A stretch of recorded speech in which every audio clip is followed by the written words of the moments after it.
देखो पहला सवाल है, संयोजी इलेक्ट्रॉन क्या है? सोडियम परमाणु में स्थित संयोजी इलेक्ट्रॉन की संख्या को लिखें। प्रश्न को एक बार फिर से समझेंगे। संयोजी इलेक्ट्रॉन क्या है? सोडियम परमाणु में स्थित संयोजी इलेक्ट्रॉन की संख्या को लिखें।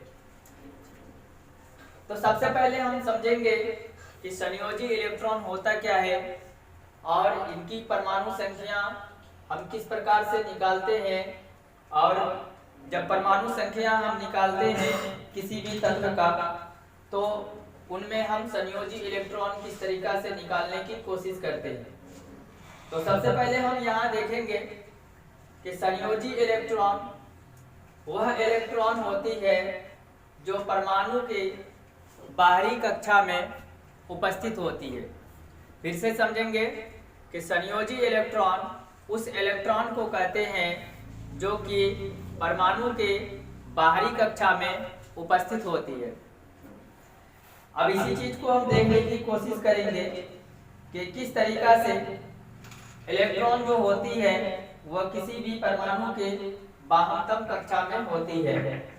तो चलते हैं, हम यहाँ पर किसी एक एलिमेंट्स के एटम को लेते हैं, किसी तत्व के परमाणु को हम लेते हैं और ये परमाणु का स्ट्रक्चर बना हुआ है, और ये जो परमाणु है ये सोडियम है।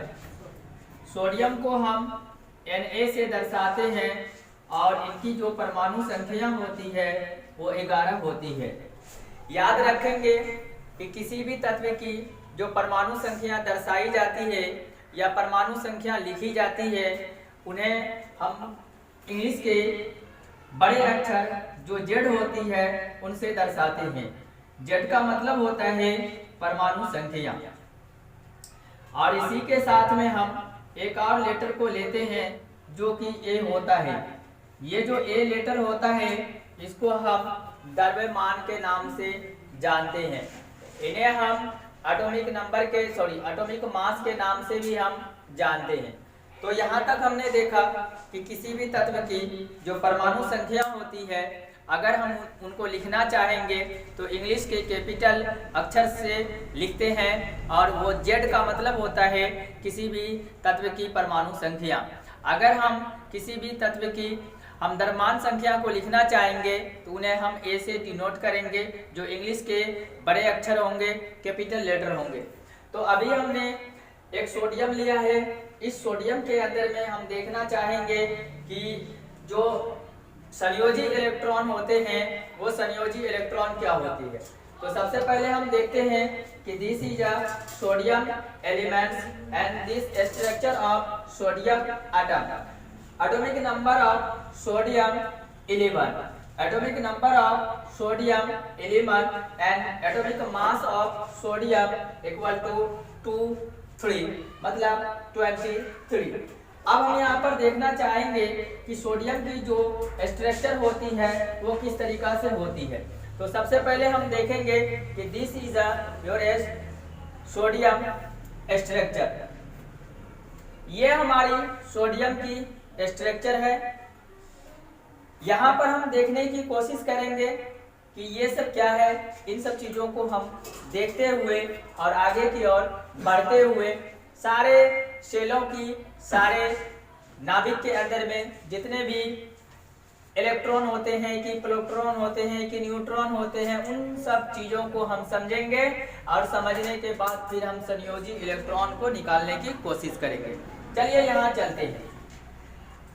देखिए ये जो पूरी बनी हुई है इसी को हम परमाणु के नाम से जानते हैं। जो परमाणु है ये सोडियम की परमाणु है, और ये जो आप सारे सेल देख रहे हो ये सब सारी सेल है। ये भी सेल है, ये भी सेल है, ये भी सेल है और ये भी सेल है। तो हम इनके जड़ से चलते हैं, देखते हैं क्या सब होती है। ये एक वृत्त के आकार की बनी हुई है। इस वृत्त के जो बीच वाले भाग होते हैं जिनको हम मध्य भाग के नाम से भी जानते हैं। इन मध्य भाग को हम नाभिक के नाम से जानते हैं। इन्हें हम नाभिक कहते हैं और नाभिक को अंग्रेजी में हम न्यूक्लियस के नाम से जानते हैं। अब समझ में हमें आ गया है कि परमाणु के बीच में, परमाणु के जो मध्य भाग होते हैं उस भाग के अंदर में नाभिक होता है। अब देखना यह है कि नाभिक जहां पर होता है ये नाभिक के पास और कुछ होती है या सिर्फ नाभिक ही होती है या और अदर कोई इलेक्ट्रॉन होती है कि प्रोटॉन होती है कि न्यूट्रॉन होती है, क्या क्या होती है, इन चीजों को समझेंगे। तो सबसे पहले इनको समझने के लिए कुछ हमें बेसिक बातें देखते हैं।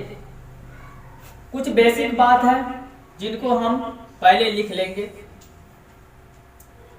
ये जो बेसिक है ये क्या है, इनको समझिए कि जो भी एटम बनी होती है, एटम को हिंदी में हम परमाणु के नाम से जानते हैं। जो भी एटम बनी होती है ये 3 मौलिक कण से बनी होती है। 3 मौलिक कणों से बनी होती है। अब सवाल आए कि परमाणु कितने कणों से बनी होती है, तो आप कहेंगे 3 मौलिक कणों से मिलकर के बनी होती है। देखना ये है ये 3 मौलिक कण आखिर है क्या, किसको हम कहेंगे मौलिक कण। इन्हें अंग्रेजी में अगर आप देखने की कोशिश करेंगे तो आप देखेंगे फंडामेंटल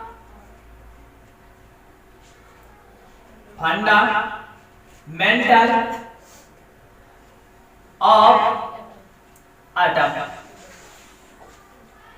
ये फंडामेंटल क्या होता है इनको समझिए। इन्हीं फंडामेंटल को हम मौलिक के नाम से जानते हैं। तो यहां पर देखा गया मौलिक का मतलब होता है मूल कण। अब ये मूल कण क्या होता है उसको समझिए। तो परमाणु जो बने होते हैं बहुत सारी चीजों से बने होते हैं मिलकर के, लेकिन यहां पर हम देखते हैं कि 3 ऐसे पार्टिकल्स होते हैं। There are very important particle makes a atom, कि बहुत सारी पार्टिकल मिलकर के तो एटम को बनाती है, परमाणु को बनाती है। लेकिन इनमें जो मौलिक कण होते हैं, मुख्य जो कण होती है वह 3 होती है। और वो जो 3 होती है वो क्या होती है, आप यहां से समझने की कोशिश करें।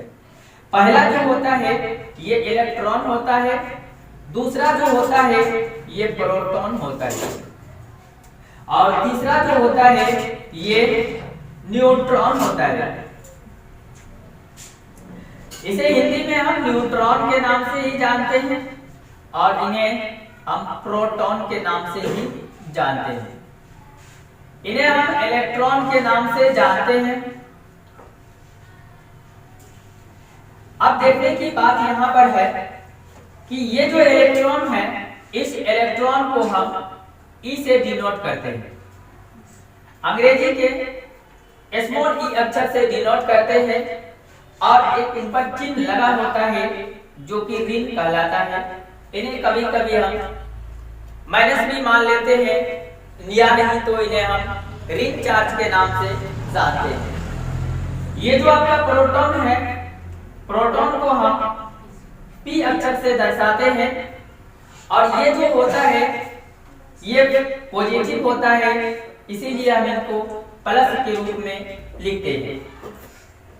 न्यूट्रॉन जो होता है ये न्यूट्रल होता है, इन पर जो चार्ज होती है, आवेश होती है वह शून्य होती है। इन्हीं शून्य चार्ज के कारण नाभिक के अंदर में जो न्यूट्रॉन होते हैं जिन पे चार्ज शून्य होती है, इसी शून्य चार्ज के कारण पूरी जो परमाणु होती है वह न्यूट्रल हो जाती है, मींस उदासीन हो जाती है। इसीलिए आपसे सवाल बनता है क्वेश्चन में कि बताइए परमाणु उदासीन क्यों होता है, तो हम वहां पर इसी तरीका से लिख देंगे। दूसरी इनकी प्रूफ करने की और एक बेहतरीन तरीका है कि आप पढ़ेंगे कि परमाणु के अंदर में परमाणु के अंदर में जितने भी इलेक्ट्रॉन होते हैं उतने ही प्रोटॉन होते हैं। अब यहाँ पर ही हम देख लेंगे कि ये क्या होती है। तो मान लो कि अभी जो हम स्ट्रक्चर ले रखे हैं ये सोडियम, तो सोडियम को हम Na से सूचित करते हैं, दर्शाते हैं, जिनकी परमाणु संख्या 11 होती है। अगर इन्हीं की बात की जाए कि इनके अंदर में इलेक्ट्रॉन की संख्या तो 11 होती है, अगर प्रोटॉन की संख्या तो 11 होती है। मतलब ये कहा जाता है कि किसी भी परमाणु के अंदर में जितने इलेक्ट्रॉन की संख्या होंगी उतनी ही प्रोटॉन की संख्या होंगी। यहाँ हम न्यूट्रॉन की बात नहीं कर रहे हैं। तो याद रखना कि किसी भी परमाणु के अंदर में जितने इलेक्ट्रॉन होंगे उतने ही प्रोटॉन भी होंगे। प्रोटॉन तुम्हारा धन चार्ज में होगा, पॉजिटिव में होगा, जिन्हें हम धन आयन के नाम से जानते हैं, और जो तुम्हारा इलेक्ट्रॉन होगा वो ऋण आयन के रूप में होगा। मतलब इलेक्ट्रॉन पर जो चार्ज होती है वो नेगेटिव चार्ज होती है, इसीलिए हम उन्हें ऋण आयन के नाम से जानते हैं। पर तुम्हें इतना पता होना चाहिए कि परमाणु के अंदर में जितनी इलेक्ट्रॉन होती है उतनी ही संख्या में प्रोटॉन होती है। या आप ऐसा कह सकते हो कि किसी भी परमाणु के अंदर में, किसी भी एटम के अंदर में जो इलेक्ट्रॉन की संख्या होती है उसी के बराबर प्रोटॉन की भी संख्या होती है, या जितनी प्रोटॉन की संख्या होती है उसी के बराबर में इलेक्ट्रॉन की संख्या होती है।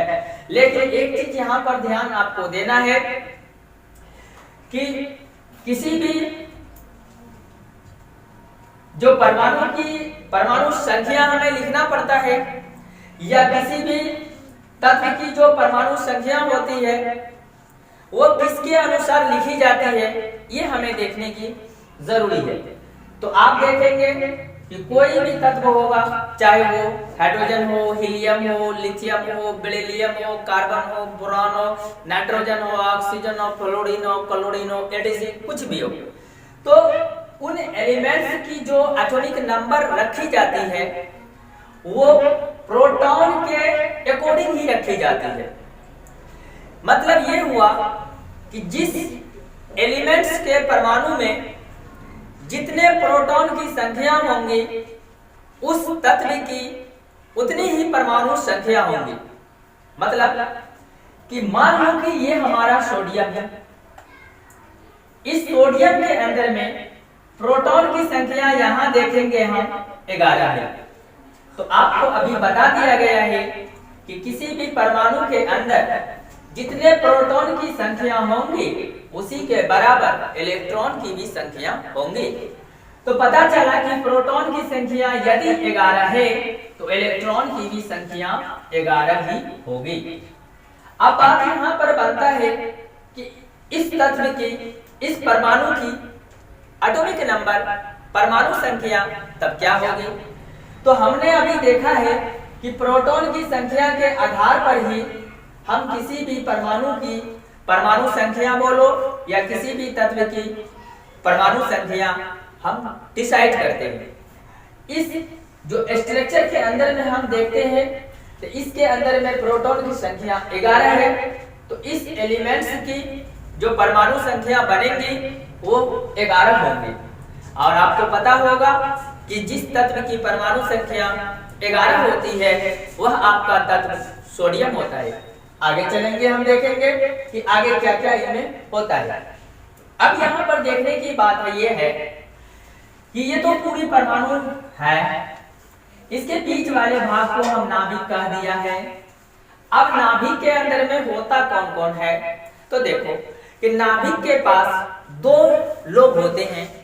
एक लोग वो होते हैं जिन पे चार्ज 0 होती है, और दूसरा वो होते हैं कि जिन पे चार्ज धन का होता है, मतलब कि पॉजिटिव चार्ज होती है।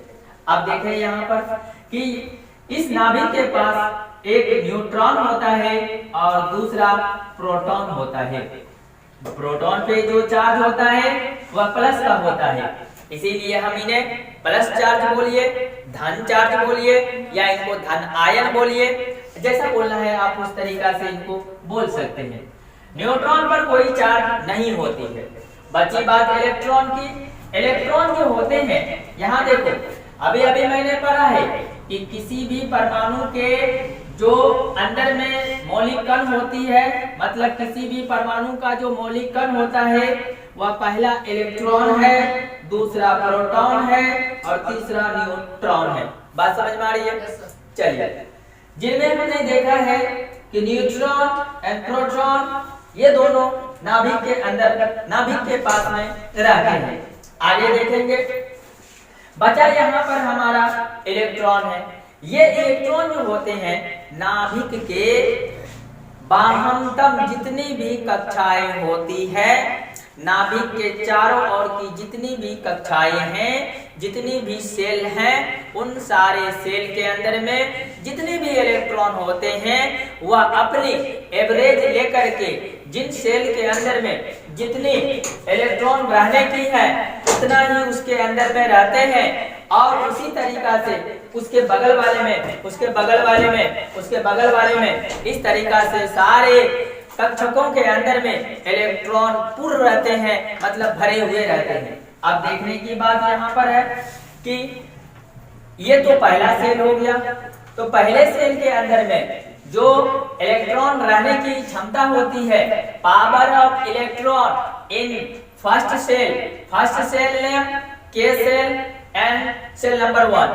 पहले सेल के अंदर में हम देखते हैं कि मात्र 2 इलेक्ट्रॉन रहते हैं, मतलब के पहले सेल को हम बोलते हैं के सेल, दूसरे सेल को एल सेल, तीसरे सेल को एम सेल और इससे आगे N cell, O cell, P cell, dot dot dot dot आगे बढ़ती जाएंगी।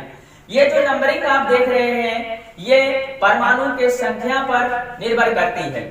जिस तत्व की परमाणु संख्या जितनी अधिक होंगी उनके अंदर में उतने ही ज्यादा सेल बनेंगे। चलते हैं, अभी हम जिस पर बात कर रहे हैं उसको समझते हैं। तो पहले सेल को हमने के नाम दिया, दूसरे सेल को हमने एल नाम दिया और तीसरे सेल को हमने एम नाम दिया और चौथे सेल को हमने एन नाम दिया। अगर इसी को हम अंग्रेजी में लिखना चाहें तो हम इस तरीका से लिख सकते हैं। पहला को 1 2 3 एंड 4, ये हमारी सेल की नंबर होगी। अब देखिए, पहले सेल को आप या तो 1 बोलिए, या पहले सेल को आप के बोलिए, दूसरे सेल को आप 2 नंबर का कक्षक बोलिए या एल सेल बोलिए, इसे तीसरा सेल बोलिए या एम कक्षक बोलिए, इसे चौथा सेल बोलिए या इन्हें एन कक्षक के नाम से बोलिए। ये डिपेंड करता है आपके ऊपर में। अब देखिए कि इन सारे सेलों के अंदर में इलेक्ट्रॉन जो है वो मूव करते हैं। तो पहला हमने देखा कि न्यूट्रॉन और प्रोटॉन ये नाभिक के पास ही रह जाते हैं। प्रोटॉन धन चार्ज में होता है और न्यूट्रॉन पे कोई चार्ज नहीं होता है।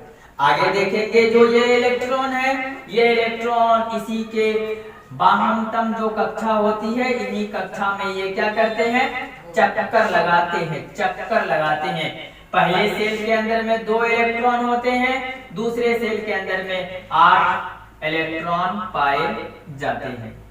अब गिनती कर लेंगे, 1 2 3 4 5 6 7 and 8 electron moving in the second cell, that name L cell, and next cell is M cell, means 3 number की जो सेल होती है। फर्स्ट यहाँ पर देखा K shell, second shell L shell and then M shell. इसके अंदर में भी फिर इलेक्ट्रॉन मूव करते हैं। तो हमें यहाँ पर देखने की बात क्या है, ये तो अभी हमारा सोडियम का है। अब सोडियम के अंदर में हमने देखा कि पहले सेल के अंदर 2 इलेक्ट्रॉन रह चुके हैं, दूसरे सेल के अंदर में हमने देखा टोटल 8 इलेक्ट्रॉन। यहाँ से लिख देता हूँ, पहले सेल को मैंने बोला के सेल, ये रहा, दूसरे सेल को एल सेल, ये रहा, तीसरे सेल को एम सेल, वो रहा, ये है एन सेल। इस तरीका से हम यहाँ पर लिख दिया। इस तरीका से फिर हम एक टेबल भी बना दिया। अब आगे देखो करना क्या है। पहले सेल में कितने इलेक्ट्रॉन रहते हैं, 2 इलेक्ट्रॉन, दूसरे सेल में 8 इलेक्ट्रॉन, तीसरे में 8 या 18 इलेक्ट्रॉन। इस तरीका से हम आगे बढ़ते जाएंगे। तो पहले सेल में हमने देखा ये सोडियम की परमाणु है, तो पहले सेल में 2 इलेक्ट्रॉन डाल दिया।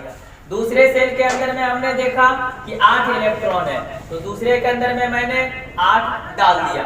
अब यहाँ देखिए कि M सेल के अंदर में इलेक्ट्रॉन ग्रहण करने की, M सेल के अंदर में इलेक्ट्रॉनों के रहने की जो क्षमता होती है वो टोटल कितनी है, तो 8 है। लेकिन यहाँ पर हम देखते हैं ये हमारा सोडियम है, जबकि सोडियम के अंदर जो इलेक्ट्रॉन होते हैं वो टोटल 11 इलेक्ट्रॉन होते हैं, 11 इलेक्ट्रॉन होते हैं। और हम देखते हैं कि इनको परमाणु के अंदर में किस तरीका से सजाएंगे। तो 11 इलेक्ट्रॉन को, इस 11 इलेक्ट्रॉन को मैंने फर्स्ट सेल में 2 दे दिया, इसमें से 2 निकल गया तो 9 बच गया। दूसरे सेल के अंदर में हमने 8 दे दिया, इसमें से 8 माइनस हो गया, 1 बच गया। अब ये 1 इलेक्ट्रॉन जो बच गए हैं ये तीसरे सेल में जाएंगे। अब तीसरे सेल के अंदर में ये कहीं भी रह सकते हैं। अब ये जो देखो ये क्या है, तीसरा सेल में पहले सेल के अंदर में जो इलेक्ट्रॉन ग्रहण करने की जो पहले सेल को क्षमता थी, पावर थी, वो 2 थी जो इनको मिल गई। मीन्स ऐसा बोला जाता है कि प्रथम जो सेल होती है या प्रथम जो सेल है उनकी ऑक्टेट, उनकी अष्टक कंप्लीट हो चुकी है। अब इनमें ना कोई इलेक्ट्रॉन जाएंगे और ना इनसे कोई इलेक्ट्रॉन बाहर निकलेंगे। ध्यान रखेंगे कि 2 नंबर की जो सेल है जिनको एल सेल के नाम से जानते हैं, इनके अंदर में टोटल 8 इलेक्ट्रॉन है। इन 8 इलेक्ट्रॉनों को जब हम देखने की कोशिश करते हैं तो 2 सेल, दूसरा नंबर सेल के अंदर में जो एल सेल आपका है इसमें बताता है रूल कि आप 8 इलेक्ट्रॉन को भरोगे। अगर उससे ज्यादा हो जाएगा तो आप अगले सेल में उसको भेज दोगे, अगर कम हो जाएगा तो उसी में तब तक हम रखेंगे। तो इस सेल के अंदर में हमने देखा कि टोटल 8 इलेक्ट्रॉन हो चुके हैं। अब 2 इसमें था, 2 इसमें और दूसरे सेल में 8, तो 2 और 8 टोटल 10 इलेक्ट्रॉन हो चुके हैं। बचा 1 इलेक्ट्रॉन, तो 1 इलेक्ट्रॉन यहाँ पर तीसरे सेल के अंदर में। अब देखिए क्या हुआ, 2 नंबर सेल के अंदर में टोटल इलेक्ट्रॉनों की जो ग्रहण करने की क्षमता होती है वो 8 होती है। तो 8 जब किसी सेल की क्षमता होती है ग्रहण करने की इलेक्ट्रॉन को और वो कर लेती है तो वो अपनी ऑक्टेट मतलब अष्टक उस सेल की पूरी हो जाती है। मतलब ये कहा जाता है कि आप अब उसके अंदर में कोई भी इलेक्ट्रॉन न रह सकते हैं और न उनसे कोई इलेक्ट्रॉन बाहर निकल सकती है, क्योंकि उनकी अष्टक पूरी हो चुकी है। अब देखते हैं कि अगले सेल में, अगले सेल में आप यहाँ पर देख रहे हो कि आपको 1 इलेक्ट्रॉन दिख रहा है। ये जो इलेक्ट्रॉन दिख रहा है ये यहाँ अकेला है, और जबकि आपको पता है कि थर्ड सेल के अंदर में जो third shell means M shell जो है ये एम सेल के अंदर में टोटल इलेक्ट्रॉन 8 रहेंगे या 18 रहेंगे। अभी हम 8 पर बात कर रहे हैं, जबकि इसमें 8 आएगा तब इसकी ऑक्टेट, इसकी अष्टक पूरी होंगी। लेकिन अभी यहाँ पर केवल 1 इलेक्ट्रॉन है, जिसके कारण इस सेल की जो एम सेल है, एम सेल मींस 3 नंबर वाली जो कक्षक है, इन कक्षकों की ऑक्टेट अनकंप्लीट है। अनकंप्लीट है, क्या है?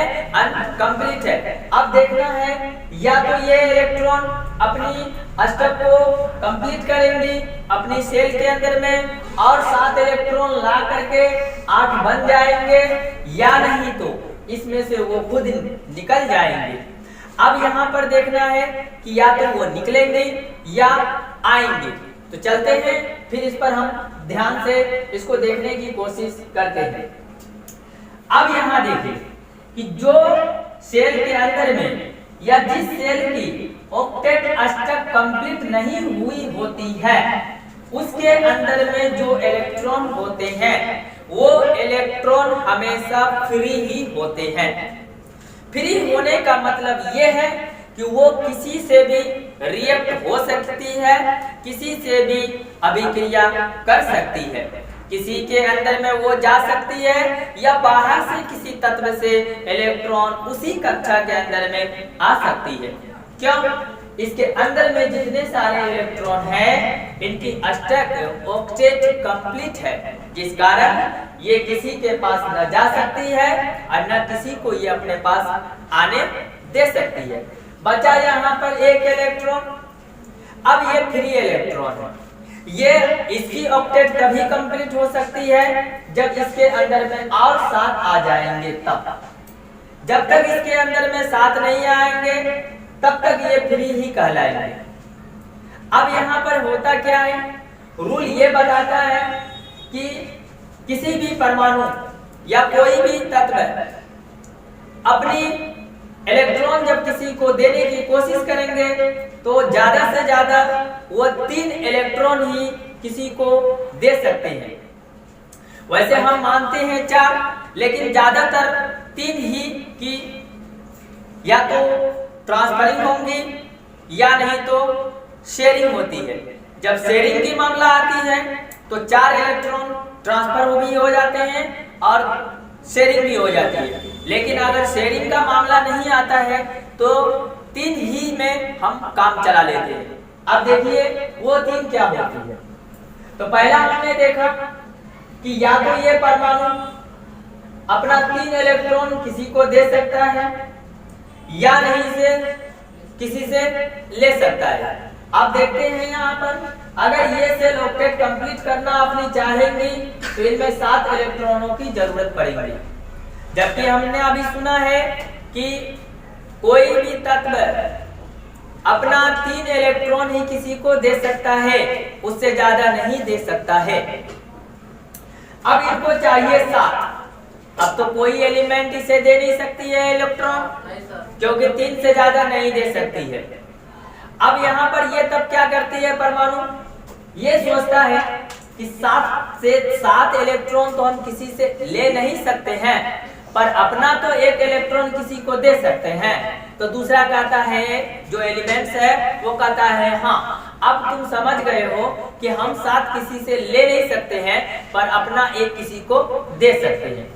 तब जाकर के ये परमाणु क्या करती है कि अपनी जो 1 इलेक्ट्रॉन जो होती है, जो फ्री इलेक्ट्रॉन होती है, ये इलेक्ट्रॉन किसी को देने की कोशिश करते हैं। तो अब समझ लीजिए यहीं से कि कहा ऐसा जाता है कि किसी भी तत्व के बाह्यतम कक्षा में जो उपस्थित इलेक्ट्रॉन होती है उसी को हम किसी भी एलिमेंट से रिएक्शन करवा सकते हैं या किसी भी तत्व के इलेक्ट्रॉन में भेज सकते हैं, मतलब कक्षक में भेज सकते हैं, या किसी से हम 3 या उससे कम इलेक्ट्रॉन किसी भी तत्व से हम ले सकते हैं, उससे ज्यादा न दे सकते हैं और न ज्यादा ले सकते हैं। अब चलिए यहाँ पर, तब सोडियम क्या करता है कि अपना 1 इलेक्ट्रॉन किसी दूसरे को देने की कोशिश करता है। लेकिन अभी हम बात कर रहे थे कि संयोजी था ना, संयोजी क्या था, परमाणु था। संयोजी इलेक्ट्रॉन क्या होता है इनको हमको समझना था। चलिए अब तो यहाँ तक समझ गए हैं। अब देखिए बात क्या होती है। ये देखो, ये पहला सेल, दूसरा सेल, तीसरा सेल, इनको चाहो तो तुम इस तरीका से बना सकती हो। यहाँ देखो, इसी को बनाओ, पहला सेल, दूसरा सेल, तीसरा सेल, चौथा सेल। हमें यहाँ पर 3 सेल में ही काम चल जाएगा। तो अगर हम सोडियम की अगर हम इलेक्ट्रॉनिक विन्यास निकालेंगे तो पहले सेल में 2 इलेक्ट्रॉन देते हैं, दूसरे सेल के अंदर में हम 8 इलेक्ट्रॉन देते हैं, 2 8 10 हो गया, और तीसरे सेल के पास कितना बचा, 1 इलेक्ट्रॉन बचा, तो हम 1 इलेक्ट्रॉन डाल देते हैं। अब देखिए क्या मामला बना है। इस स्ट्रक्चर से हम इस स्ट्रक्चर को मिलान कर सकते हैं। कैसे, तो देखिए, पहले सेल जिसको के सेल कहते हैं या 1 नंबर का कक्षक कहते हैं, उसके अंदर में आप देखो पहले 2 इलेक्ट्रॉन तुम दे रखे हो, 2 यहाँ है। दूसरे में हम देखने की कोशिश करते हैं तो यहां से आप देखो 1 2 3 4 5 6 7 8 total number of electron in second cell means L cell कि L सेल के अंदर में जो इलेक्ट्रॉनों की संख्या अभी अभी आपने गिनती किया है वो टोटल कितनी है? 8 है। यहाँ भी आप देखो L सेल के अंदर में कितना है? 8 है। अब देखते हैं इन दोनों सेलों के बाद वाली जो सेल है जिनको हम M सेल के नाम से जानते हैं। इन M सेल के अंदर में हम देखते हैं कि only one electron in the third shell means M shell कि इस परमाणु के जो तीसरे कक्षक है 3 नंबर के जो कक्षक है जिसको M नाम से जानते हैं इनके अंदर में जो इलेक्ट्रॉन है वो 1 है। और हम यहाँ देखते हैं कि 3 नंबर सेल के अंदर में जो इलेक्ट्रॉन की संख्या है वो 1 है। तो इस स्ट्रक्चर से हम इस स्ट्रक्चर को मिलान कर लिया है और यहाँ से हम मिला करके इन्हें देख भी लिया है। अब आगे देखिए कि संयोजी इलेक्ट्रॉन होता क्या है उनको समझिए। तो यहाँ से समझो या इससे बेहतर है कि आप यहाँ से समझो। देखो या इससे भी समझ सकते हो।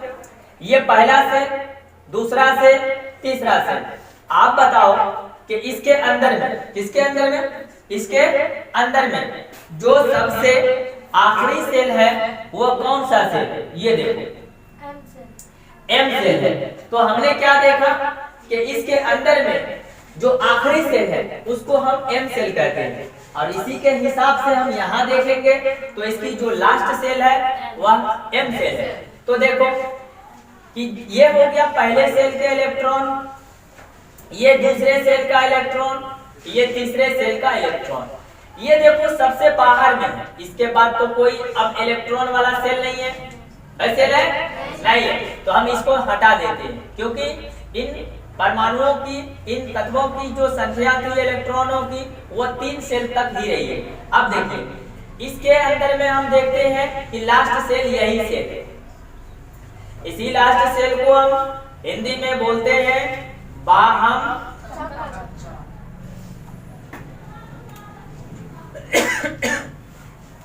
बाहमतम सेल बोलिए या कक्षा बोलिए और इन्हें अंग्रेजी में हम आउटर मोस्ट के नाम से जानते हैं। इसे हम सेल भी कह सकते हैं, आउटर मोस्ट सेल कहते हैं। अब देखिए ये आउटर मोस्ट सेल को हिंदी में हम बाहमतम कक्षा कहते हैं और यहाँ से जब हम देखेंगे तो बाहमतम कक्षा कौन सा है? ये है हमारी बाहमतम कक्षा। बाहमतम कक्षा के अंदर मतलब आउटर मोस्ट सेल के अंदर इलेक्ट्रॉनों की संख्या ही संयोजी इलेक्ट्रॉन की संख्या कहलाती है।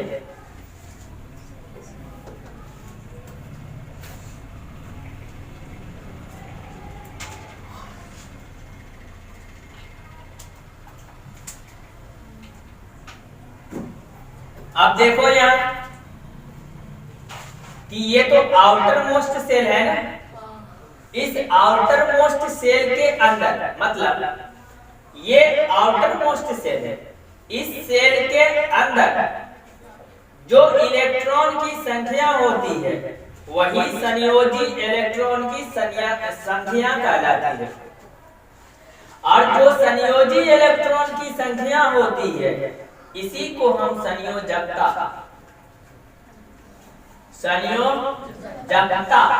जिन्हें अंग्रेजी में हम वैलेंसी के नाम से जानते हैं।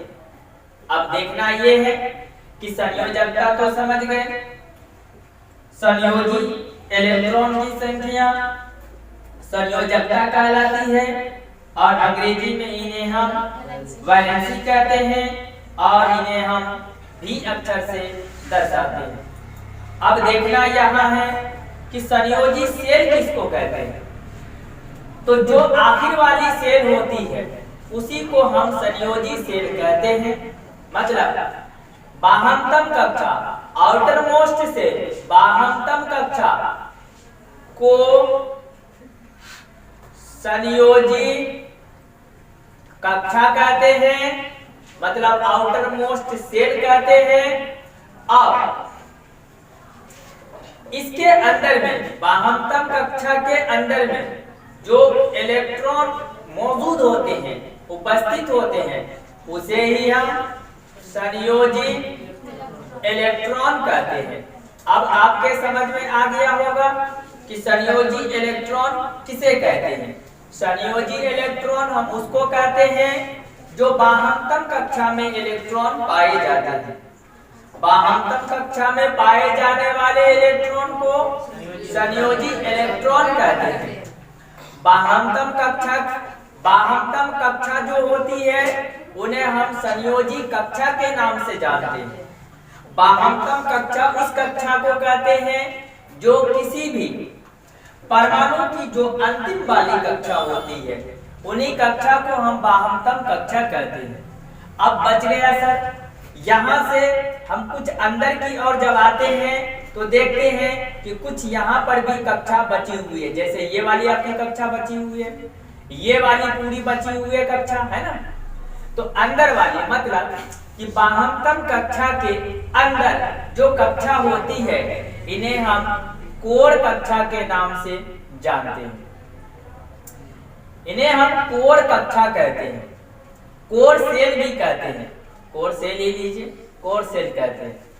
इस कोर के अंदर में, इस कोर सेल के अंदर में जो उपस्थित इलेक्ट्रॉन होते हैं उन्हें हम कोर इलेक्ट्रॉन के नाम से जानते हैं। अब यहां तक आप समझ गए होंगे। अब जरा इस पर ध्यान दीजिए, ये बाह्यतम कक्षा है, ये लास्ट सेल है इसकी। इस कक्षा के अंदर में एक इलेक्ट्रॉन है, तो ये बाह्यतम कक्षा है। बाह्यतम कक्षा को ही हम संयोजी कक्षा के नाम से जानते हैं, है ना। बाह्यतम कक्षा को ही संयोजी कक्षा के नाम से जानते हैं। बाह्यतम कक्षा में जो उपस्थित इलेक्ट्रॉन होंगी उसी को हम संयोजी इलेक्ट्रॉन कहेंगे। जो बाह्यतम कक्षा में उपस्थित इलेक्ट्रॉन होंगे या संयोजी इलेक्ट्रॉन जो होंगे, उसी संयोजी इलेक्ट्रॉन को या बाह्यतम कक्षा में उपस्थित इलेक्ट्रॉन को हम संयोजकता, वैलेंसी कहते हैं। अब वैलेंसी किसे कहते हैं, तो संयोजी इलेक्ट्रॉन को हम संयोजकता कहते हैं। अब यहाँ तक हमने समझ गया कि संयोजी इलेक्ट्रॉन, तो बाह्यतम कक्षा में उपस्थित इलेक्ट्रॉन को संयोजी इलेक्ट्रॉन। अब बाह्यतम कक्षा के पहले जो कक्षा होती है उन कक्षाओं को हम क्या कहते हैं, तो बाह्यतम कक्षा से पहले जो कक्षा होती है उन्हें हम कोर कक्षा के नाम से जानते हैं। और उन कोर कक्षाओं में जो उपस्थित इलेक्ट्रॉन होते हैं उन्हें हम कोर इलेक्ट्रॉन के नाम से जानते हैं। यहाँ तक तो समझ में आ गया। चलिए अब इससे ज्यादा समझने के लिए अब नेक्स्ट पार्ट में आप देखेंगे। बात समझ में आ गया। जितनी सवालें थी मैंने आपको उतनी सारी जवाब दे चुका हूँ।